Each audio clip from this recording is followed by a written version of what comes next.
I was always kind of afraid to watch this movie, and turns out there was a good reason. Yikes. Yeah.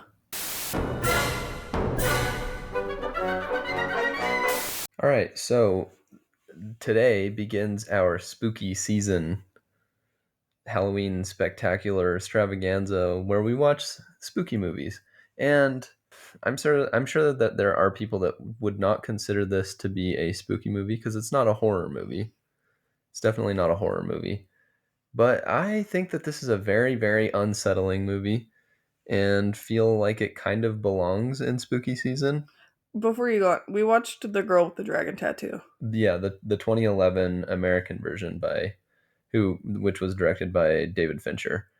There is a trilogy of these movies that was done in Sweden before this one ever came out. This is the American one. So now you know which one we watched. But I feel like it definitely is, even though it takes place during Christmas. It does? Yeah, yeah, he's celebrating Christmas at the beginning. Oh. Mikael. Yeah.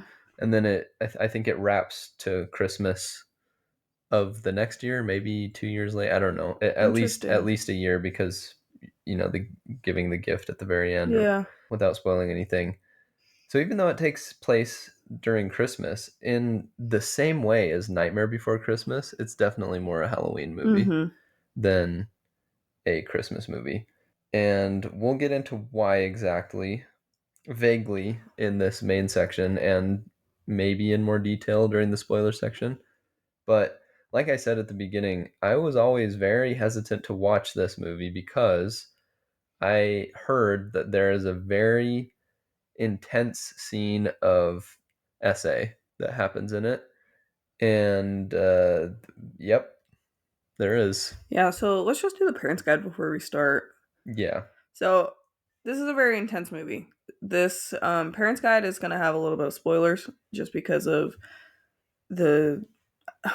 So, if you don't, this is a mature movie. If you want to know more than that, it'll contain spoilers. This parents' guide, okay? So, Yeah. there's a ton of language, there's sex, there's Nudity, nudity, violence. violence, like Brayden said, essay. And that is easily the most disturbing part. Very intense, Yeah. and incest. There is. Oh, Yes. yeah. Um, It they doesn't ever talk about show it. that, but it does. It is a plot point. Yeah. It is a pretty important plot point. So I would say this is a very, very mature rated R. Yeah, for This sure. is a hard movie to watch in a lot of ways. Well, I see. I would For me personally. I would disagree in general about I think the movie is extremely watchable and extremely engaging. It's really that one scene that is so hard to watch that I had to keep looking away from. For you. Yeah. For Did me, it was hard to watch. the whole way through? Not the whole way, but from that part to the incest, just like them talking about it, that was hard to hear. Okay. Well, because the thing about this movie is it's not just like a Oh, hang on. Do you want to do the plot before you go? we can get into that, but it's not. It's more of a procedural kind of like detective mystery unraveling movie, and less so like a really gory exploitation essay fetishizing sort of thing. Mm-hmm. And it absolutely does not fetishize the essay.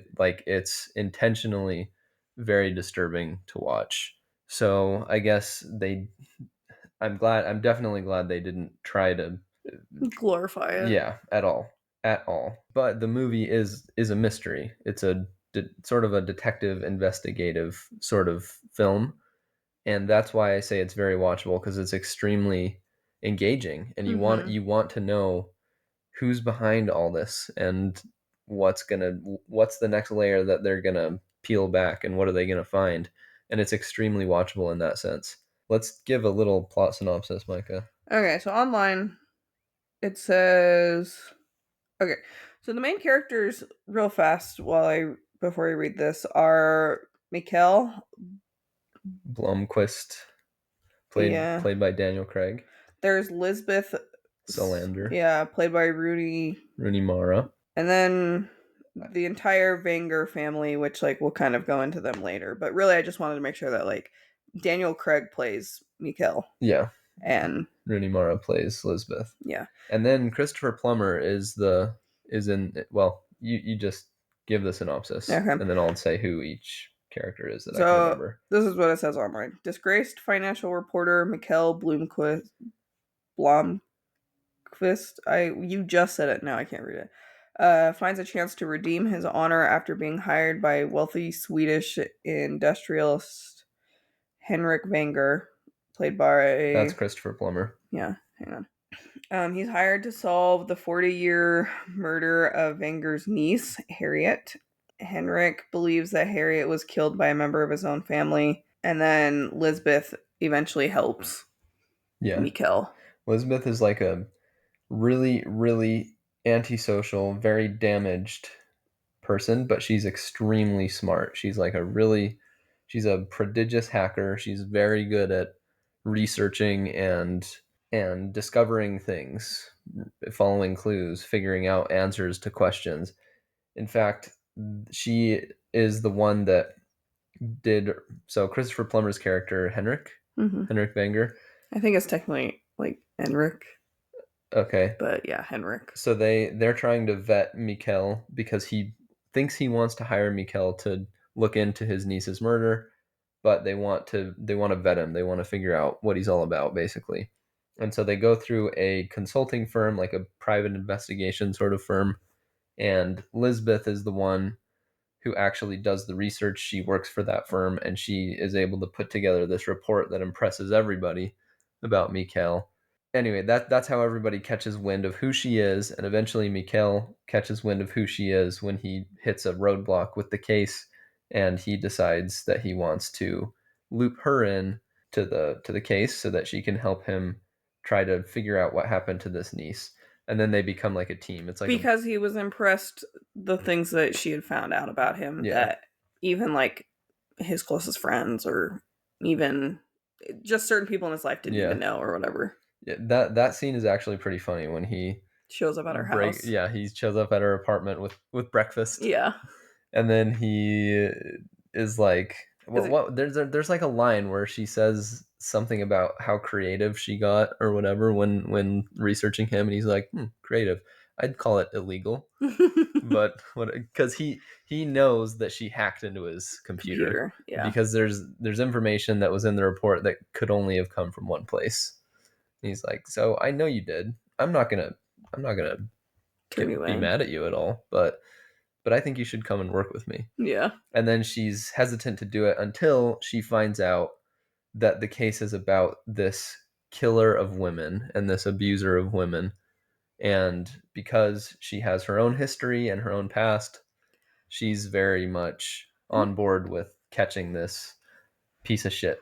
I think this movie is so interesting, especially when it comes to like Lisbeth, because I feel like with movies you don't always get a chance to do a ton of character development just because you have to move the plot along Well, especially with a movie like where this. there's so much going on. Yeah. But with Lisbeth, you really get a lot Yes. because the movie starts off, she dresses very punk goth, I would say, Yeah. emo. Yeah. Dark clothes. She wears like a chain. She probably wears like she wears a what are those like belt bracelet or whatever Yeah. type things. Spiky. Yeah, and her hair is, Like Bowser bracelets. yeah, Yeah. pretty much. And like her hair is shaved on one side and it's very spiky and she wears very dramatic. Everything about her is she wears black clothing and it's dramatic, Yeah. I would say. And you find out she's a ward of the state. She doesn't have control over her own money. She seems As a like, 23-year-old. yeah, she seems like a real asshole. And just, you're like, what are you doing with your life? But as the movie goes on, you realize she's very smart. Yeah. She's very driven of things that she cares about and things that she's interested in. Yeah. She's got a very strong sense of her own morality as Yeah. well. And I really like her Yeah. as a character. She's very, very watchable, very likable, very rootable.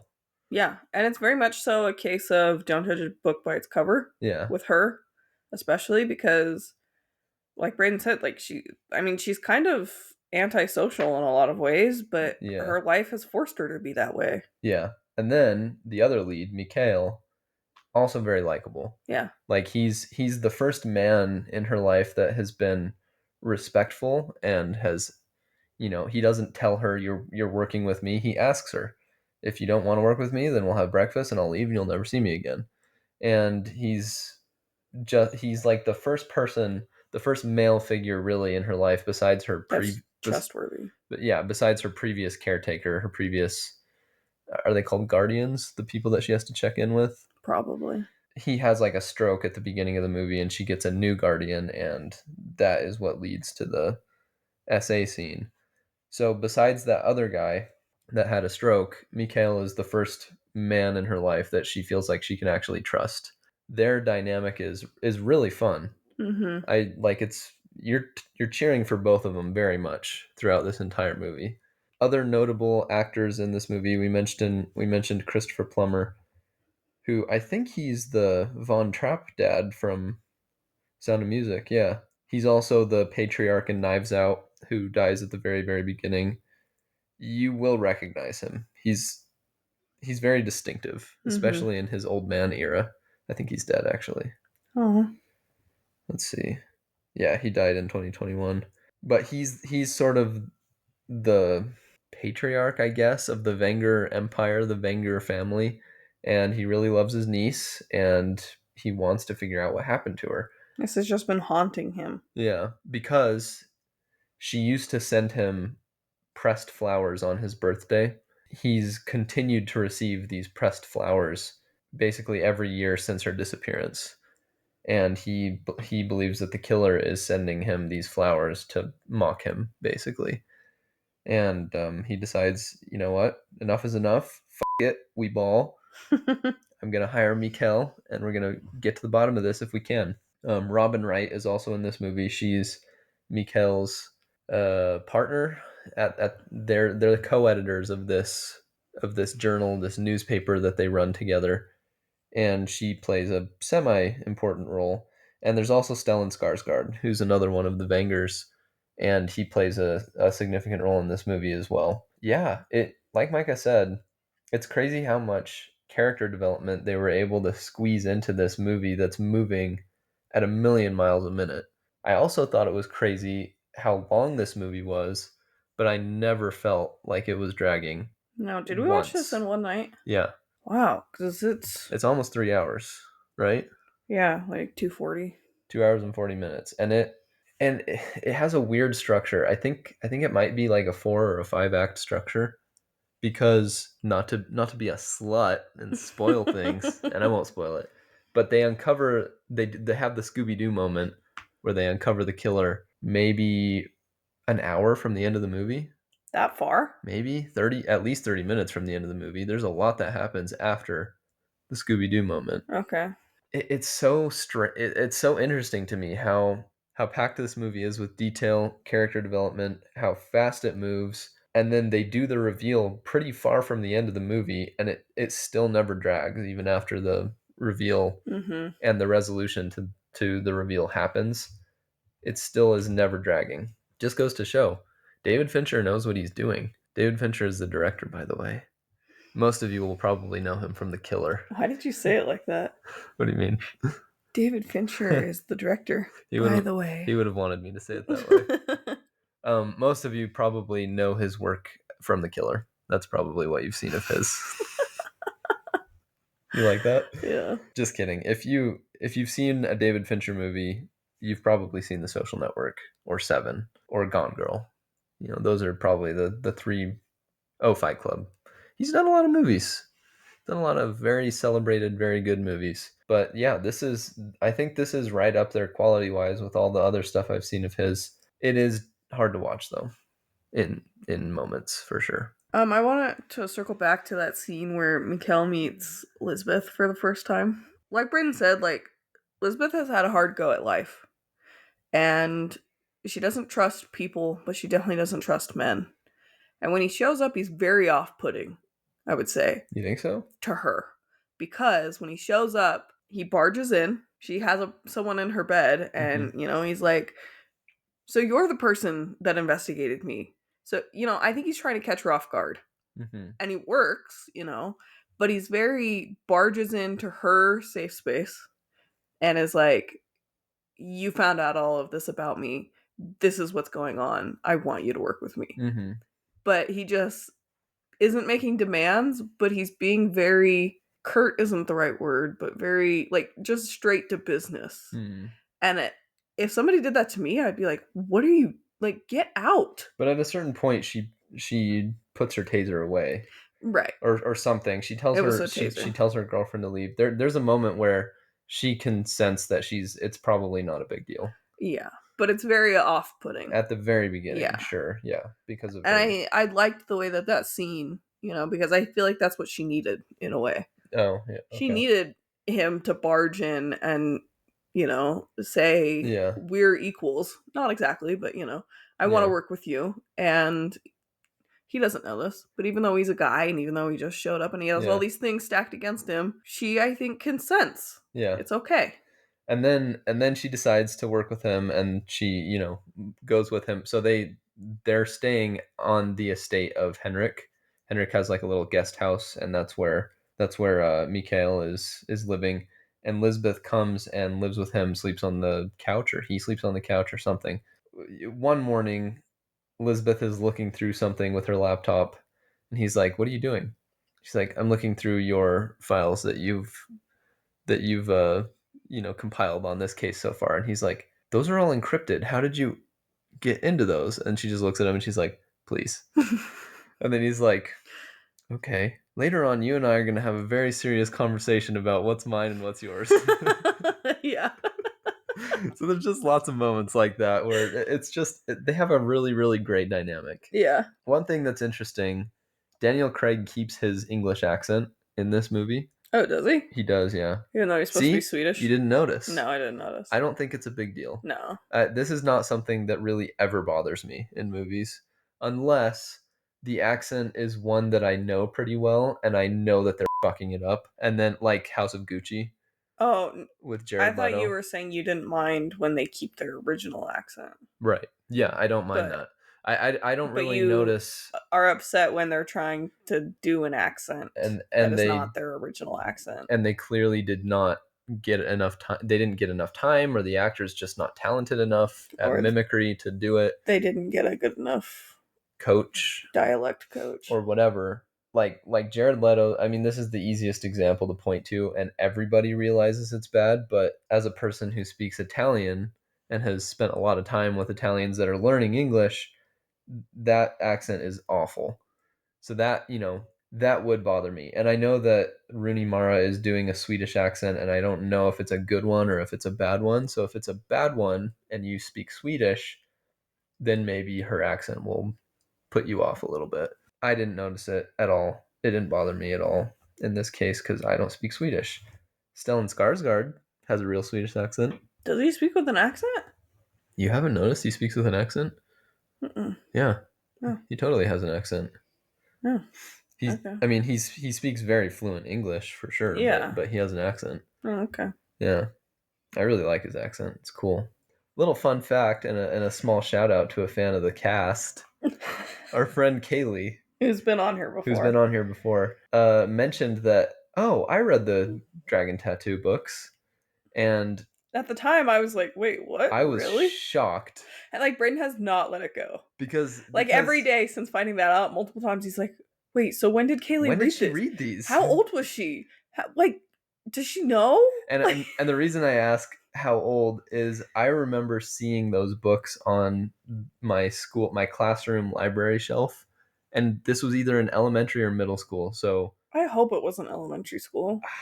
you know what I bet that the teacher just didn't know what they were, Yeah, and they were everywhere because they were everywhere. Like yeah, they were if you went into an airport, it was one of the prominently, or a bookstore, it was one of the most prominently featured books. more of the library.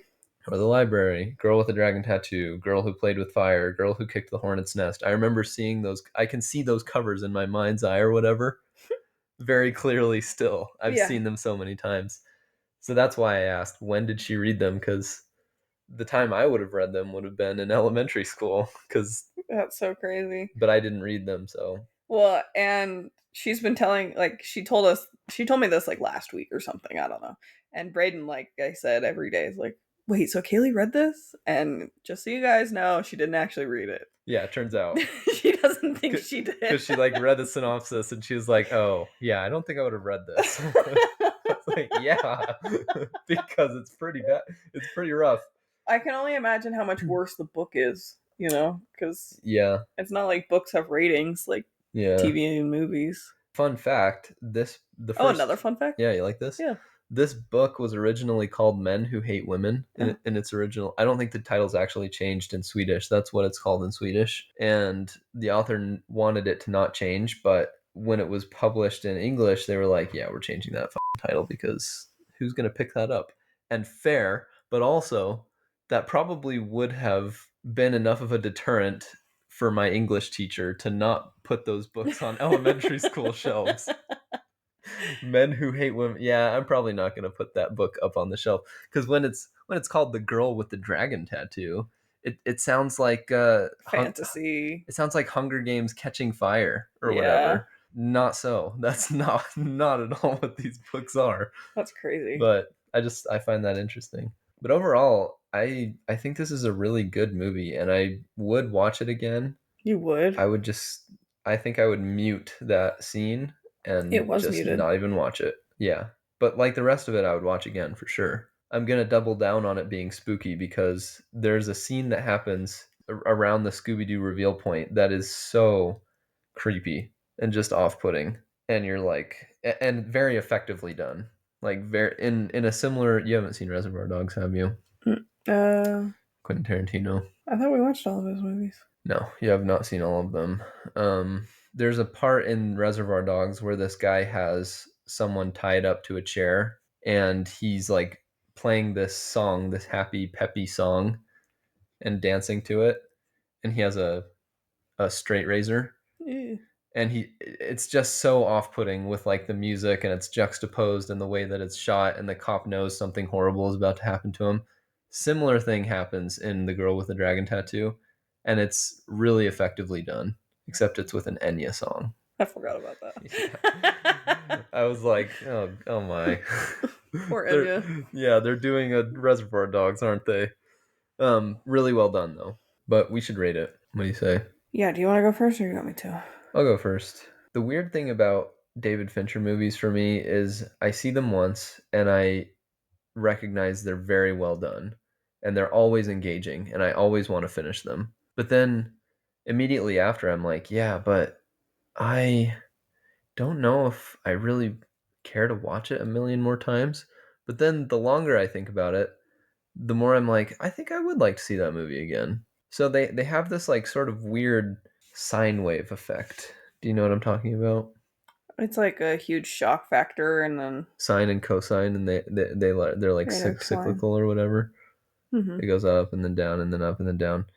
That's kind of how I am with David Fincher movies, except typically it's like I'm up and then I go a little bit down, but then I go up and it kind of like plateaus at a higher Okay. level. So I think I would give Dragon Tattoo at this point an 8.5. I think it's very, very well done and very surprising how engaging it is for how long it is and how confusing it often is and how dark and heavy it is. I'm very surprised that I enjoyed it as much as I did. So I'd give it an 8.5 leather jackets out of 10. Nice. This movie was hard for me because of the things that were mentioned in the parents' guide. As we all know, I have a hard time with stuff like that and violence and dark things. Yeah. And after we watched that, I had a really hard time going to sleep that night. Yeah, I had And bad dreams. the night after, and the night after, Oh, and the really? night It was after. only one night for me. And I don't know if you guys have ever listened to these videos on YouTube. It's like a boring history to help you go to sleep. You had to do that? Yeah, for Yeah. many nights. Yeah. I think this is a very well made movie, and they were trying to make you feel gross, and it worked. I just think certain aspects of this movie were not for me. Yeah. but I can appreciate how well made it is and the story outside of the things that made me feel so uncomfortable. Yeah. But I have to rate this lower because of that, because I don't think I'll ever watch this again. And I don't know that I would recommend this to a lot of people Mm-hmm. because of how hard of a time I had with this. Oh yeah, that should be said. Like you need to listen to the parents' guide and decide if this is something And that you even can even handle. and even look it up on your own. Yeah, because that scene is actually very very rough. And The worst I've ever seen of a scene of that type. like we had it muted and I wasn't really looking, but every once in a while I was like, is this still going on? Yeah, And just, quick glances, I've had a hard time yeah, after this movie. and the music too. Like the Yeah. the music choice. He's okay. So spoiler alert: the next movie we're going to talk about is Gone Girl, Uh, but he is whoever he hires for the music and the sound in his movies, they do a really good job of making those scenes feel heavy and scary just with the music. mhm. He does it in Gone Girl as well, and it's the one part of Gone Girl that is like kind of scary actually. But yeah, anyway, that was a tangent. As much as Braden liked this movie and would probably watching it, I don't know that I'm recommending this movie Mm. because of how hard of a time I've had since Yeah, watching it.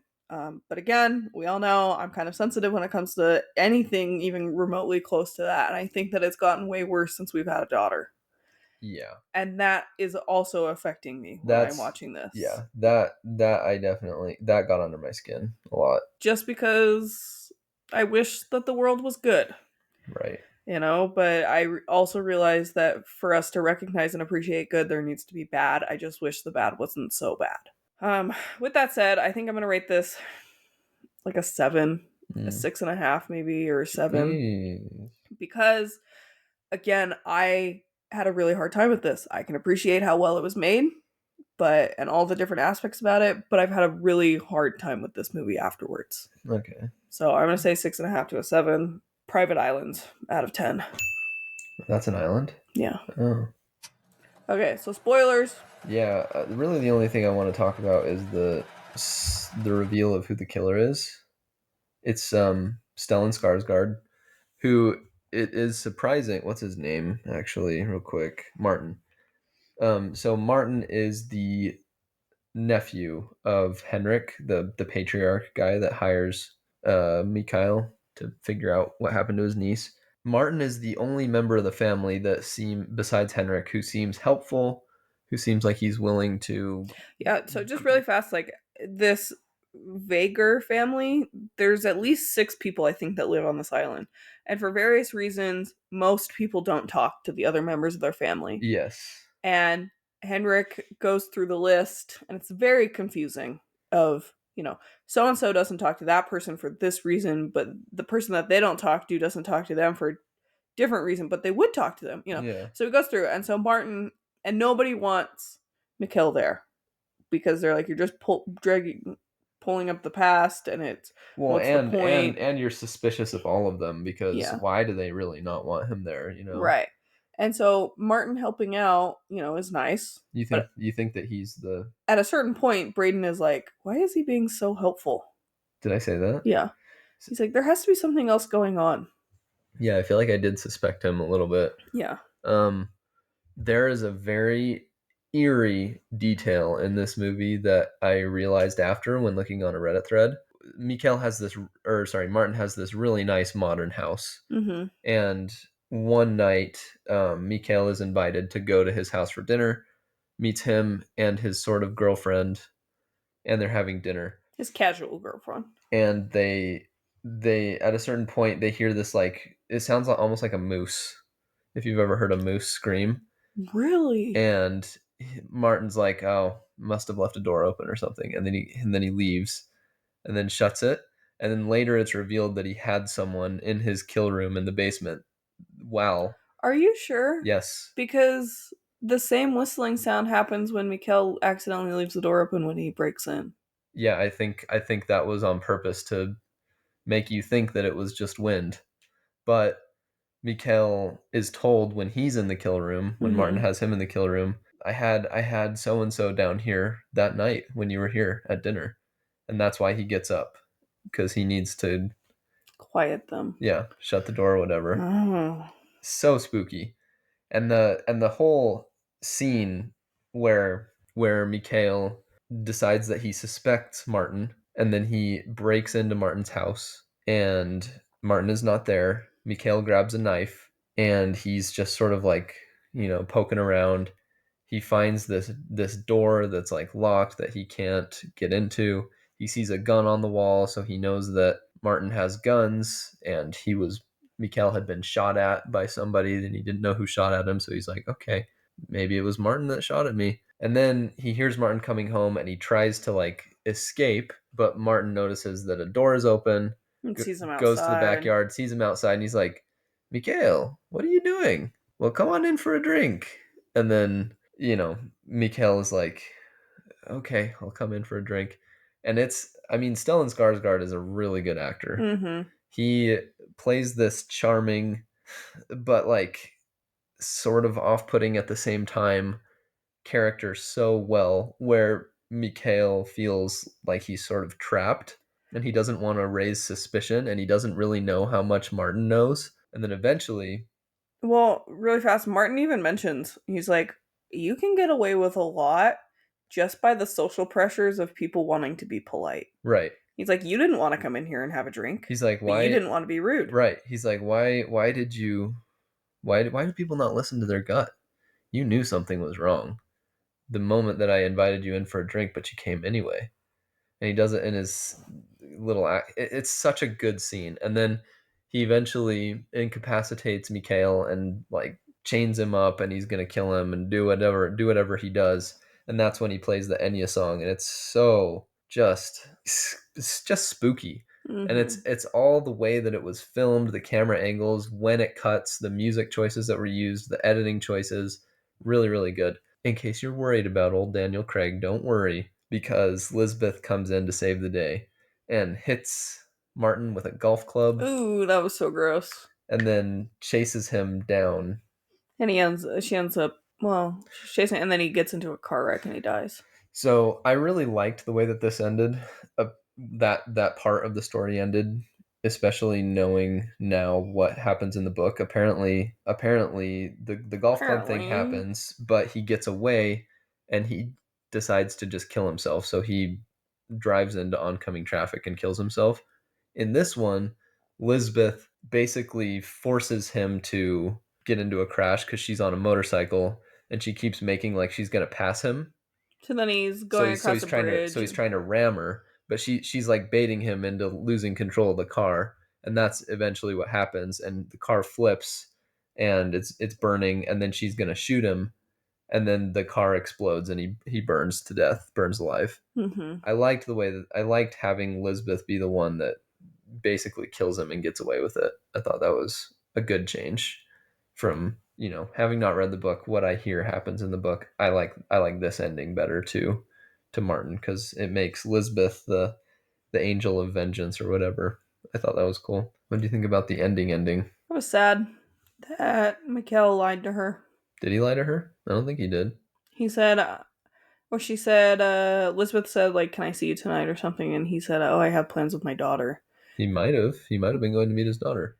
Right, but she felt like he lied to her I because don't she think. shows up at his work or his apartment or whatever, and Mikhail is leaving with his girlfriend. Yeah, I didn't see it that way. I just saw it as, I felt like that's what she thought well, because then she throws away the gift. and also from the Reddit threads that I've read, I think this is better explained in the books. She realizes that he's not like the stable relationship that maybe she wants, Hmm.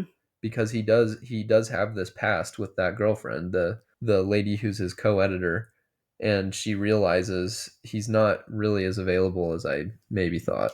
Yeah, And it is really sad, because they do start a relationship, and you are rooting for them because she's happy, right? And then she goes out of her way to get him this really nice gift. This is something that I totally missed in the movie, but apparently that is a one-to-one recreation of the jacket that he's wearing in an old picture.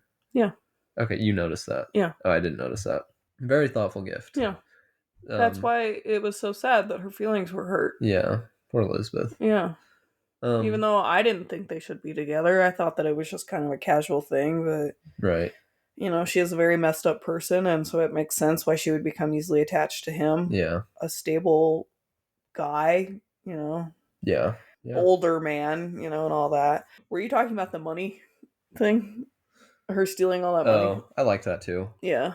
No, I was talking about the very end. Okay. This was supposed to be a trilogy of movies. They were going to do all three, and it just didn't perform as well as Sony wanted it to. So we never got the sequels, which is a bummer because I think that they did a really good job with this, and I would have watched two sequels, way later in life. This has been a movie that's been on my radar for probably shit over a decade, but I just never wanted to watch it because I thought it was going to be way, way, way too heavy, and it is pretty heavy. I would have watched the sequels had they made them, but I don't think we're ever going to get them, which is a bummer. I'm okay with Mike is okay with it. it. Mike is okay with one and done. Yeah. All right, that's all I have. You have anything else? No. Okay. Next week we'll be talking about Gone Girl, and then leave your recommendations for spooky season movies we should watch. Keep in mind, Micah is very sensitive. So like if you tell us to watch Texas Chainsaw Massacre, that's not going to happen, you know? Keep your spooky recommendations classy, let's say. We'll watch something like The Menu, like Pan's Labyrinth, like What? Pan's Labyrinth seems kind of scary. it's pretty scary. But not like an overt, crazy, gory horror movie. Yeah. More of like thriller horror is what we're interested in. So yeah, leave those recommendations down below. Bye.